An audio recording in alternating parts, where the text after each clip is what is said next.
Night shrouded the city in a thick blanket of darkness. The narrow alleys were asleep, and only the sparse lanterns cast dim patches of light on the cracked asphalt. There was a thick silence in the air, broken only by the measured tapping of boots on the wet road. James Brandon, a tall black man with a confident but relaxed gait, walked down the deserted sidewalk, leash in hand. His faithful dog, a powerful but obedient Doberman named Blade, walked softly beside him. The dog walked quietly, his ears straining at every sharp sound, but his master radiated calm, and Blade didn't worry. The house was only a few blocks away when a siren suddenly wailed behind them. Red and blue lights flashed in the reflection of shop windows, and the screech of brakes cut through the night air. Like a predator, a police car sprang from around the corner and stopped abruptly beside him. "Hey, you! Stop!" came a harsh voice. James froze for a second, gritting his teeth. He knew exactly what this meant. Not the first time, not the last. He turned his head slowly and saw two men get out of the car. One of them was a tall, stout man with a thick neck and a wicked face with a grin that looked like a wolf's grin. The other was younger, with blonde hair and stubby eyes that read excitement. They were confident, relaxed, like hunters who know their prey isn't going anywhere. "What are you doing here?" the older man asked, crossing his arms over his chest. James sighed, trying to remain calm. "Walking the dog," he answered in an even voice. The policemen looked at each other, and the smirk on the older man's face grew wider. "In this neighborhood? At a time like this?" He took a step forward. "Let me see some ID." James tensed. He had no reason to refuse, but something in their tone, something in their postures, said, "It won't help you." He slowly reached for his pocket, but then the younger man jerked his hand sharply toward the holster. "Hands! Where do I see them?" he shouted, as if he were waiting to give an excuse. Blade growled. His short black fur stood up and his paws tensed. James sensed the dog preparing to attack. "Easy, boy," he said quietly, but he wasn't sure it would work. The policeman looked at him in silence, but there was more than suspicion in the older man's gaze. There was pleasure there. "What? Are you nervous?" he asked mockingly. "What are you afraid of, huh?" James wanted to say something, but suddenly realized that the question didn't need an answer. They had already decided how this conversation would end. "You're a little jumpy, buddy." The older cop, his badge gleamed in the headlights as he came closer, leaned forward, so close that James could smell his booze mixed with cheap gum. "Why do you have such an aggressive dog? You blacks like to get these things, don't you? To rob people?" He grimaced as if Blade were something dirty. James swallowed the lump in his throat. He wanted to say something harsh, to put the bastards in their place, but he knew he couldn't. Too many of his kind had already tried to fight back. Where were they now? "It's just a walk. I live in this neighborhood 2 blocks over there." He nodded toward the street. The younger cop snorted and looked at his partner with a chuckle. "Did you hear that? He lives here? In this neighborhood? What are you, a rapper's housekeeper?" Both of them laughed. James felt rage boiling up inside him, but he took a deep breath. He wouldn't give them that pleasure. "ID," I said. "Now." With a jerk, the junior officer grabbed him by the shoulder and turned him toward the car. "Relax, I'll get it. Hurry up." A sharp jolt. James staggered and Blade growled, baring his fangs. "Shut your dog up before I do it for you," the older man hissed, pulling out his baton. "He's not a threat. He's just protecting me like any dog would." "Oh, yeah? Maybe he's running drugs for you too, huh?" You hiding something, nigger?" The word hit like a slap in the face. James felt the world around him shrink for a second. Nothing had changed. 2020s or 1950s, there was no difference. The older cop was savoring this moment. He was looking James straight in the eye, waiting for a reaction. He wanted an outburst, rage, aggression. He wanted a reason. James clenched his jaws. "I just want to go home." "Do you want to go home? Or maybe you'd rather go to your cell. Sit and think? We'll check to see if you have a criminal record. I'm sure you do, don't you? Guys like you always do. I'm a lawyer." There was a pause. The older cop blinked. His grin twitched a little, but he quickly returned his expression to its previous state. "A lawyer? Come on." He chuckled and turned to his partner. "You hear that? That black guy's a lawyer." "Oh, yeah, just like Judge Dredd, huh?" Junior laughed again, and then his gaze turned hard. "If you're a lawyer, you should know better than to hang around at this hour. Especially with a dog like that. We should check him out. Maybe he's trained. Maybe he attacks people on command." "That's bullshit." Well. A sharp jerk. And the next moment, James was already flying onto the hood of the car, his arms twisted behind his back. Blade growled and tore forward. The older cop grabbed his gun. "One step, and your dog is dead." James tried to say something, but his face was pressed against the metal. "That's it, motherfucker. You're ours now." Somewhere in the distance, a siren howled. The night went on. Let's pause for a moment.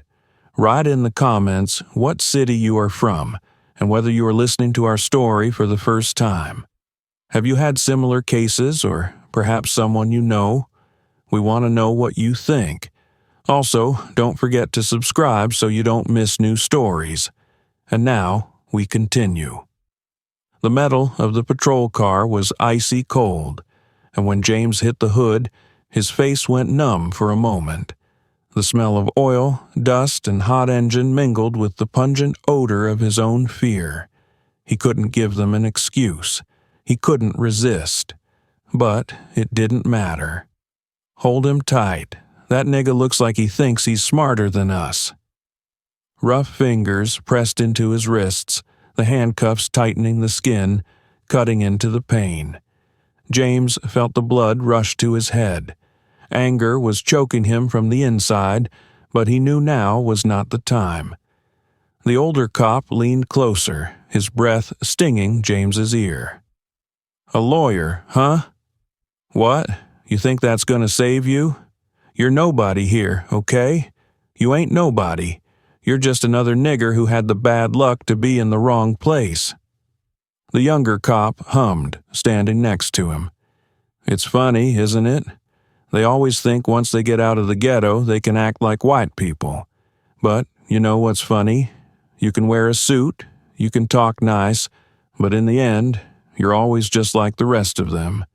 Dangerous, suspicious, unworthy." The word unworthy sounded like a spit in the face. Blade kept growling, but he couldn't move. The leash was caught in the younger cop's strong fingers. "Calm your dog down or I'll shoot him in the head," he hissed, pressing his boot against the dog's paw. James shuddered. He knew these men weren't bluffing. They could have done this. Just because they could. Just because they could. "Please don't hurt him." He tried to speak evenly, but his voice trembled. The older cop grinned. "You hear that, Tommy?" He says, "Please." That means he knows how to ask. Why don't we make him say it louder? "Like the good old days?" The younger man grinned. "Uh-huh. Like they used to do to guys like him." James clenched his jaws. These bastards weren't just playing with him. They were enjoying it. Every word they said, every move they made, felt something ancient, ingrained. This wasn't just a random incident. It was power. It was hate. The older cop grabbed him by the hair and yanked his head back. "You know what I hate the most? When people like you start acting like victims, like we owe you something, like you have a right to walk these streets like you're really one of us." "I'm not a victim," James hissed through gritted teeth. A volcano was boiling inside him. The older man froze for a second, then slapped him sharply on the cheek. Not hard, but with enough contempt for it to be humiliating. "It should be." The younger cop chuckled. "Hey, what if he's got something illegal? Why don't we check it out?" "Good thinking, Tommy. Maybe he's got a joint under his shirt, or a weapon. Hands began to roam his body. Rough, dirty fingers searched his pockets, his shoulders, his belt. James clenched his teeth. He knew this wasn't a routine inspection. This was domination. When one of them started to reach lower, to the waistband of his pants, he couldn't stand it. "Don't you dare!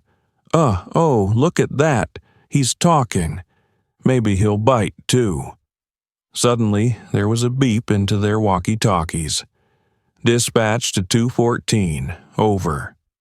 The older man scowled and pressed a button on his walkie-talkie. 214, on the phone. "Got a call, need support." The older man froze. They glanced at their partner, then looked at James again.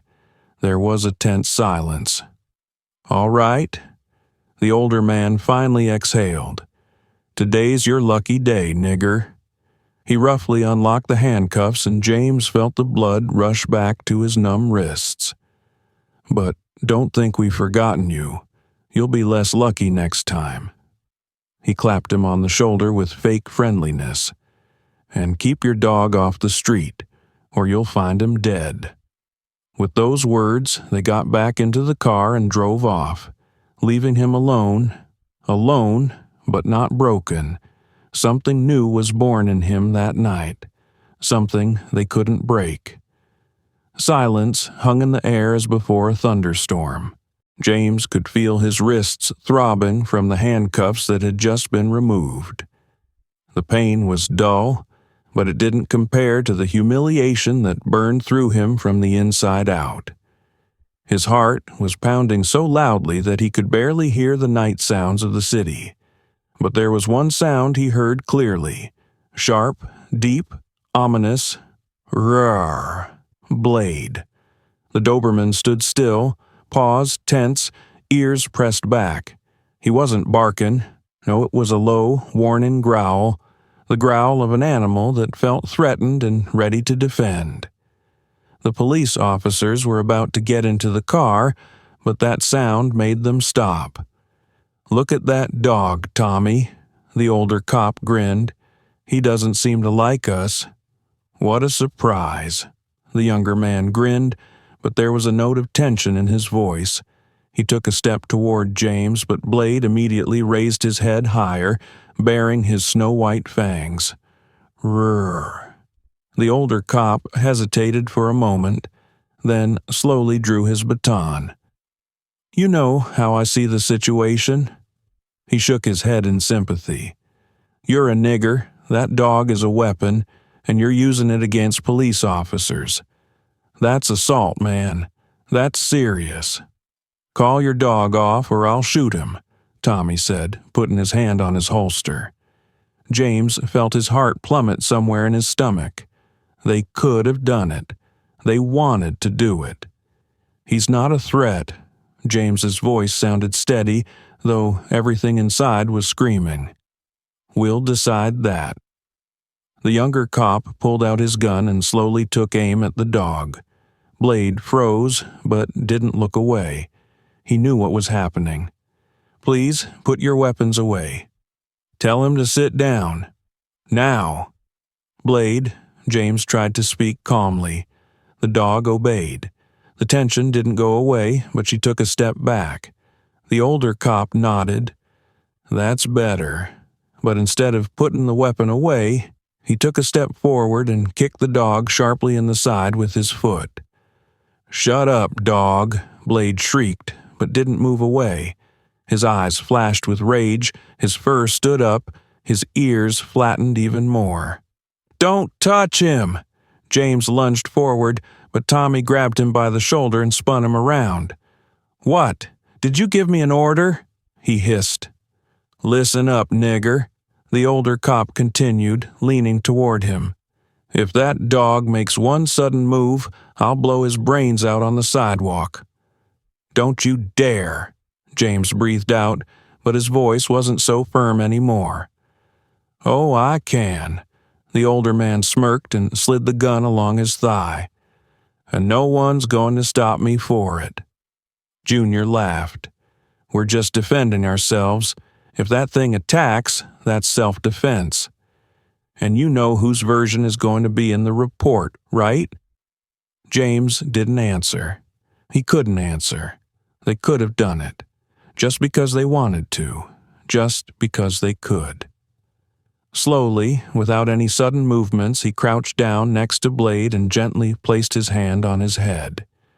"It's all right, boy. It's all right."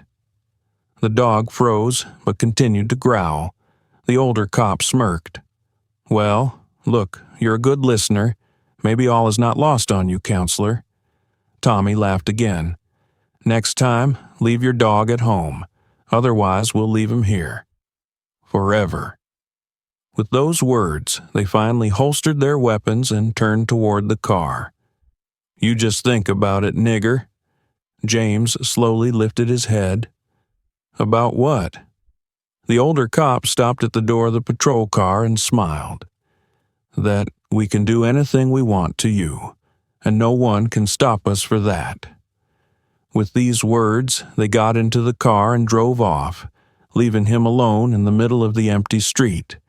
But James wasn't the same anymore. At that moment, hatred was born inside him, a hatred that will one day bring them to the courtroom. Darkness, the noise in his ears, pain, searing and sharp, flares in his temples as James falls to the pavement. Punch. A knee presses his face into the cold, muddy ground. The smell of gasoline, dust, and rotten leaves clogs his nostrils. "Hold still, nigger," came a rough voice, and again the weight of his body pressed down on top of me. He's not moving. He can't. Blade squeals. "Blade!" James tried to turn his head, but immediately felt a sharp tug on his hands, cold metal digging into his wrists, the cuffs locked tight. "What? You thought it was that easy?" The older cop threw mockingly, pressing his boot against his back. "You thought if you kept your mouth shut, you'd walk away? No, nigger. You need to be taught who's boss." James hears Blade barking. Desperately, fiercely. He doesn't know what's happening, but he feels his master's pain. "Hey, Tommy, that dog's a little active, don't you think?" "Uh-huh. Why don't we calm him down?" Snap. They drew their weapons. "Don't do it!" James tries to break free, but at the same moment he feels a hard kick in the ribs. The air is escaping from his lungs. He's suffocating. The older cop laughs. "Did you say something, counselor?" Tommy approaches Blade, who continues to growl. But now there is fear in his eyes. He's huddled on the ground, ears pinned back, tail quivering. "You said he was smart, didn't you?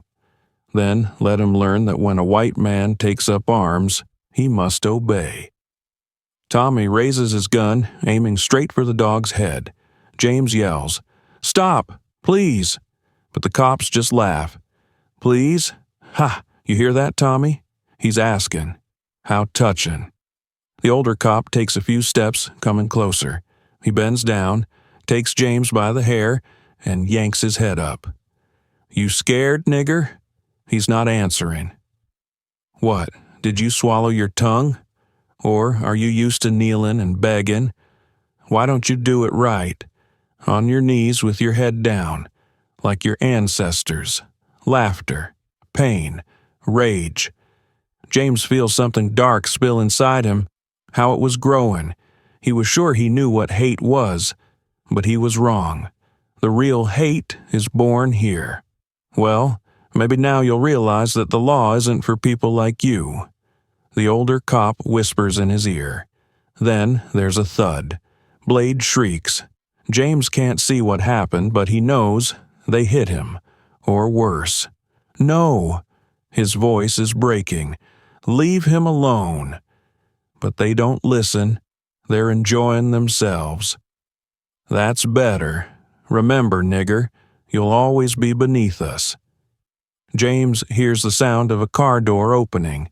He is lifted off the ground and thrown into the back seat. The car's starting to move. Blade remains lying on the ground. They left him behind. Tears welled up in James's eyes. Not from pain, not from humiliation, from something else, from the desire for revenge.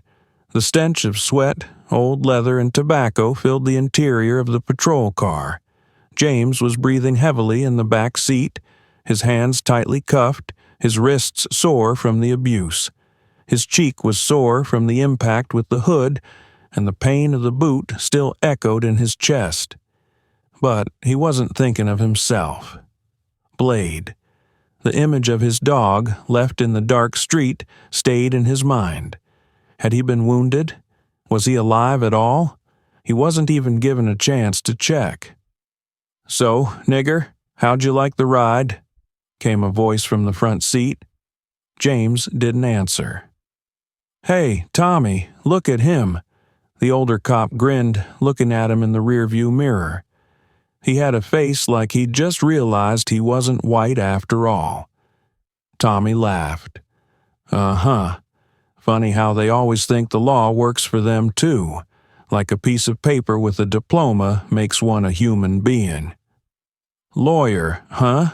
Huh. In prison, you can read the laws to the other niggers so they don't get bored." James was silent. "Hey, nigger, what about your dog? What did you call him?" "Blade?" His throat constricted. "What, you think he'll wait for you? Maybe he's already been run over by a car? Or maybe some Mexican guy picked him up and is going to make tacos out of him tomorrow." Laughter. Loud, obnoxious, cold. "Look, he's not talking." Tommy turned to him. "Maybe he's a rebel. Maybe he's the kind of guy who's going to complain about us. Write a complaint, right? Or give some kind of interview. You're a lawyer. You love that shit, don't you? You think you're going to get away with this?" James's voice was quiet but firm. The laughter stopped abruptly. The older cop slowly turned his head, his eyes meeting James's in the rearview mirror. "Will that do?" Silence. "Hey, Tommy, he's asking if we can get away with this." Tommy leaned closer, tilting his head to the side. "What kind of world do you live in, nigga?" The older cop clicked his tongue and hummed. "Let me get this straight. Did you get beaten up? Yes. Humiliated? Sure. Maybe your dog was killed? Probably." He grinned. "So what's next? You're not even the first one this week." Tommy nodded. "Yeah, we've been catching guys like you in packs. You're all the same. First you act like you're smarter than us. Then you crawl around in the mud begging for mercy." James was silent, but a hurricane was boiling inside him. They were confident of their impunity. They believed that the system belonged to them, that their power was absolute. They were not afraid, but they should have been afraid. James took a deep breath, felt the pain turn into something else. Cold, hard, not fear, calculation. "You got something in your eyes, nigger." Tommy frowned. "I don't like it." "He needs to be reminded that he belongs where we say he belongs," the older man muttered. "Let's go down the alley. Let's check him again." James didn't avert his gaze, because he knew. This night they think they've won, but soon the day will come, and then their world will change forever. Let's pause for one more quick pause. Write in the comments where you're hearing this story from and if you or someone you know has had something similar happen. Your opinions and stories are important. Also, subscribe so you don't miss new episodes. And now, we continue. As the car turned down a dark alley, James felt his body tense. He knew this wasn't just a random maneuver. They were going to take him to an even more private place, where their power would be absolute and they could do whatever they wanted to him without witnesses. But he was ready. Despite all the humiliation, despite all the pain they'd caused, James kept a cool head. A fire was burning inside his heart, not of rage, but of revenge. He knew he couldn't let these cops just get rid of him. He was too smart to give up. His mind was already whirling with thoughts, plans.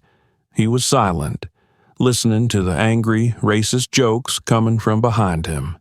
They kept laughing, as if what was happening was all part of the game. One of the cops even started going through the notes on his phone, not paying attention to the man they had just arrested. They were sure he wasn't capable of anything. "You don't even realize your bad luck, nigger," the older cop said, scrolling through some photos on his phone screen. "You realize where you're at? Where's your license? They ain't here." Tommy laughed loudly. "We have everything we need to do anything to you," he added, "because you're nobody, just another black man on our streets. You deserve it." But James wasn't listening. Only one thought reigned in his mind. Don't give in. Don't show fear. He knew his revenge wouldn't be spontaneous. He couldn't just go out into the street and punish these bastards. His revenge would have to be cold, measured, calculated. He'll fool them. But it took time. It took patience. As the car pulled into a darker corner and the cops began to lay down their weapons, James felt his breathing quicken. He knew they wouldn't be stalling for long in this place. But he was ready. He knew he had to wait. This was his only opportunity. He began to follow their movements. Every look, every movement, everything was important. He saw Tommy open the door and pull out his gun, checking it. He saw the older cop open the glove box and pull out some papers. At that moment, James realized they had a weak spot, and he'll beat them. He knew they were naive, that they thought they could do whatever they wanted to him.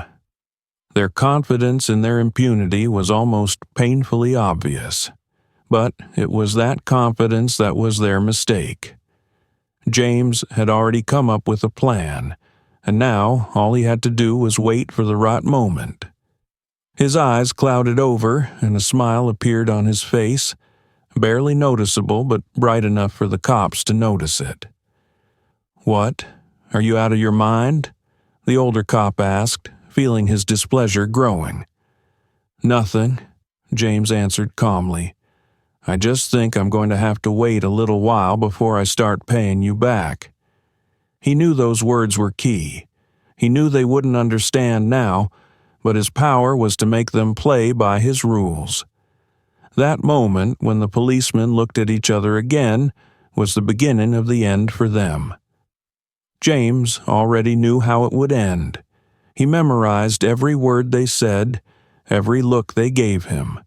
He would learn to operate in the shadows, planning every move. They'll soon realize they can't just control him.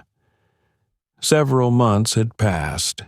Time had calmed his passions, and it seemed that the event that had stirred his whole soul was but a pale blur in his memory. James went on with his life, but he did not forget that he had been humiliated, that he had been brought to this dark alley where the policemen had unashamedly shown their power. But now he had time to spring into action. He went on his way, regaining his strength, gathering information, making plans. He knew he would no longer be a victim. He knew that when his moment came, he would be ready. And that moment had come. When he first entered the courthouse, James felt no fear. He didn't feel the slightest timidity, as he would have felt for someone who was just beginning his journey into justice. On the contrary, everything was boiling inside him. There was not only anger in his eyes, but also determination. He was not just a man who had gone through adversity. He was a man who had come back to reclaim his power, to reclaim his truth. When James entered the hall, the old policeman did not immediately recognize him. At first glance, he looked like any other man in a strict suit, but something in his look alerted them at once. And when he walked through the hall and sat down at the table where he was to judge the criminals, their confidence began to crack at the seams. Minus Mr. Brandon? One of them sounded a little uncertain. James raised his head. He saw them. He saw their faces, the very faces that had once humiliated him. And now they sat before him like the accused, as those who had lost their power. "Yes, it's me." His voice was even, but there was such weight in it that the senior policeman almost turned pale. He was ready. He knew that this moment should be the final step towards their exposure. One of the policemen, the same senior officer who had once taunted him, twitched his shoulders. He tried to hide his nervousness behind confidence, but James already knew his face had changed. It was the face of a man who felt the ground go from under his feet. "Are you out of your mind?" he shouted. "We were on the street, and you, just a lawyer, thought you could do something." James didn't answer, but his gaze was so intense that the moment the police finally realized who they were dealing with was a terrifying moment for them. The one who had been their victim was now their judge.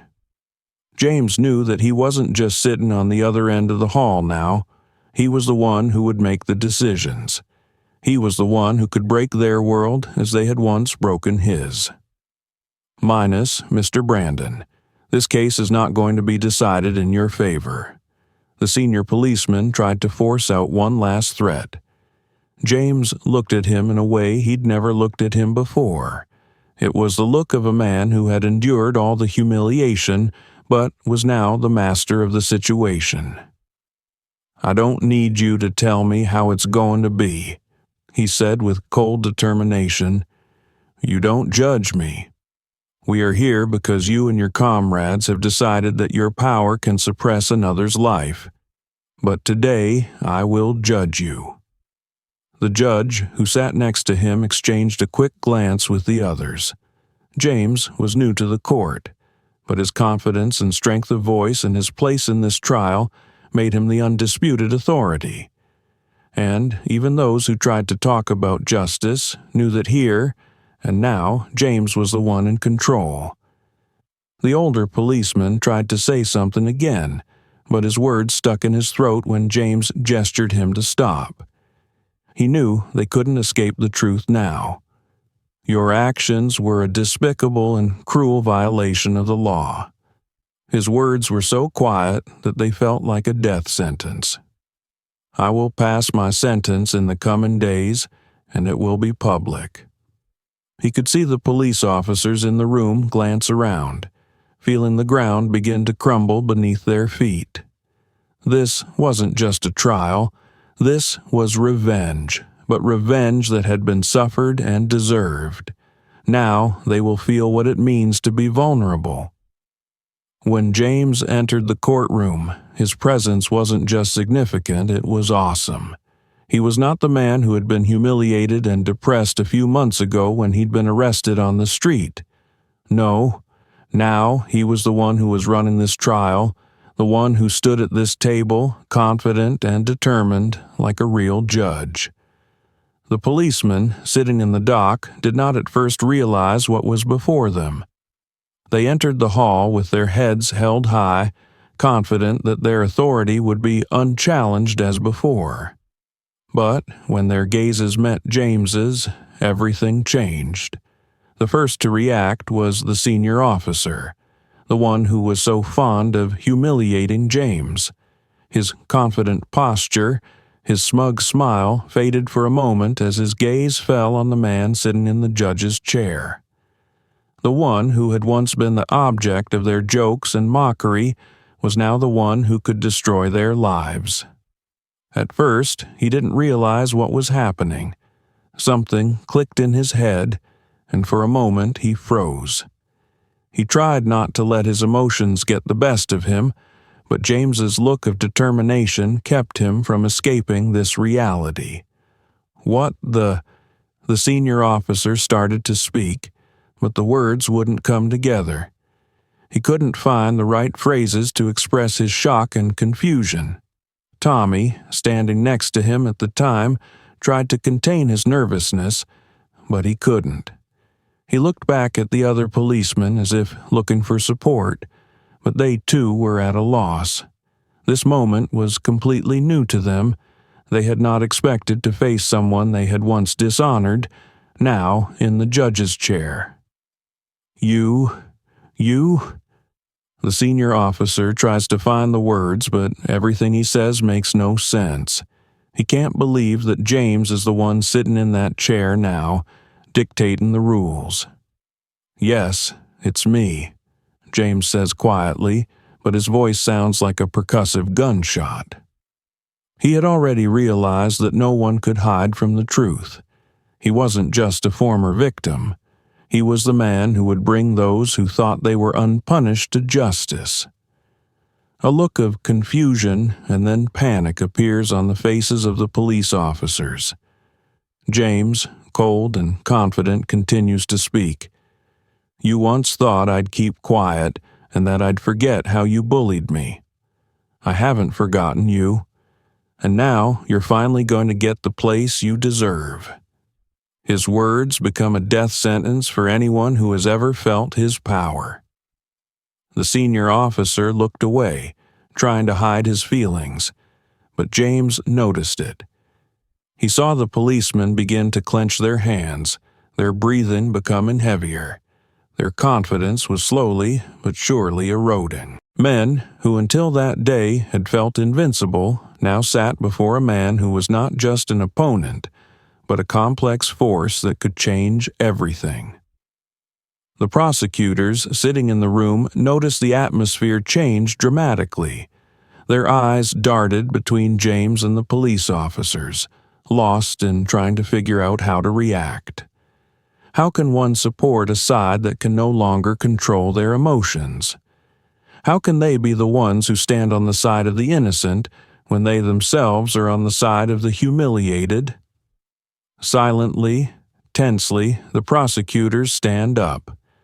Everyone begins to feel it's not just about truth, it's about revenge.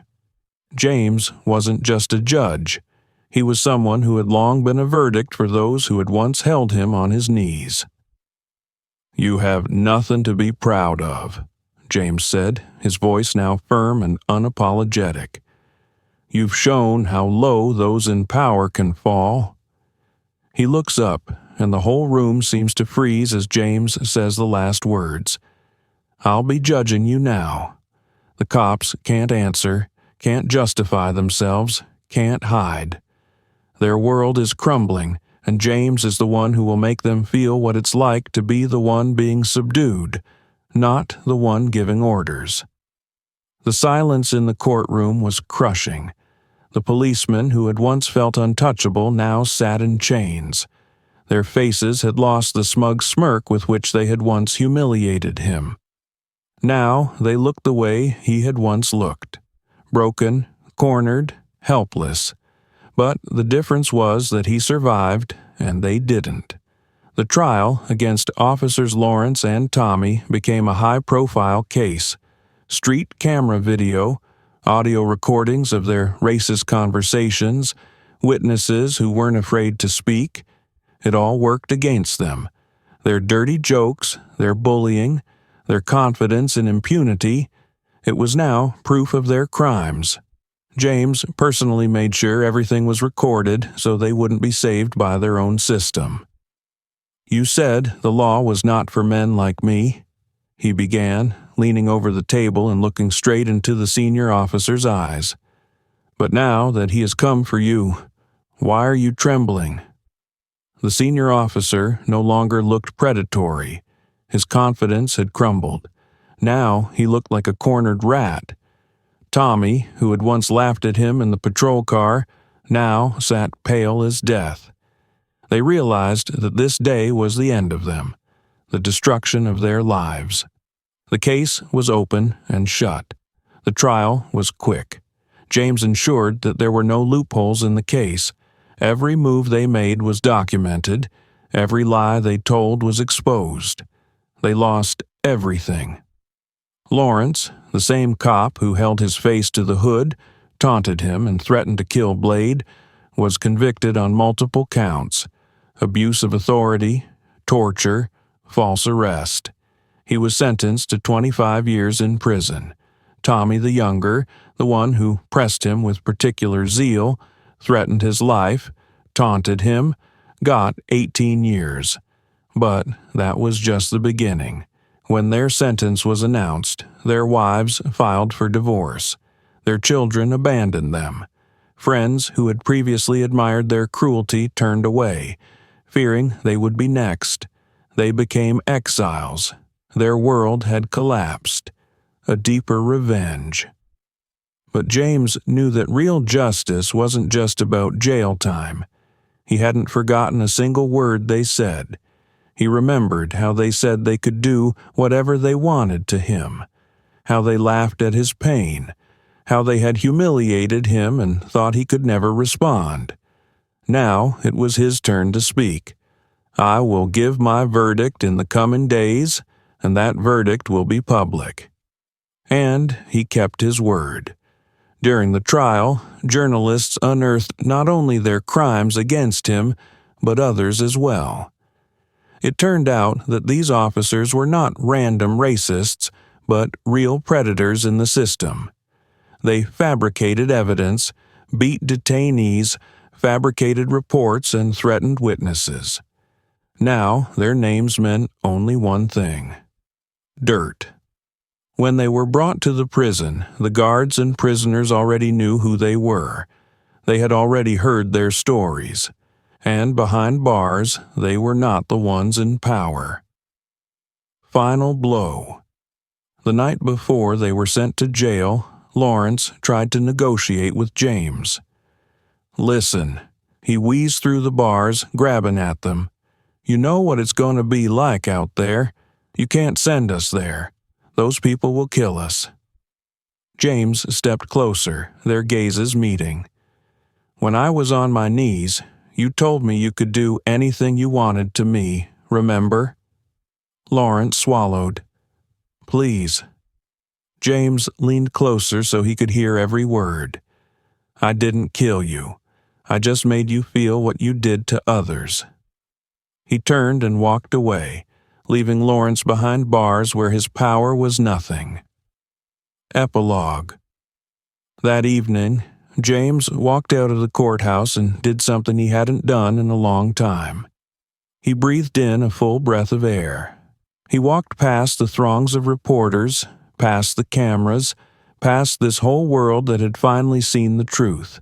Blade was waiting for him in the parking lot, alive, rescued by good people. When he got into the car, Blade jumped in beside him and rubbed his muzzle in his hand.